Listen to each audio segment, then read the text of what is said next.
છે આવી ગયા છે નાસ્તો કરવા માટે અને આજે નાસ્તામાં શું છે? આજે ફ્રૂટ પપૈયા છે, કેળા છે, અમૂલ ને આ છે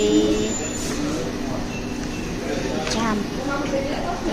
તમારે ટોસ્ટેડ ઓવન કરવા હોય તો કરવા. અને આ છે ચોક્કસ અને મારું ફેવરિટ ઇડલી. આપણે ઇડલી ખાવાની છે. સંભાર, આમાં છે ઉપમા, આ છે મેગી. એમાં શું છે?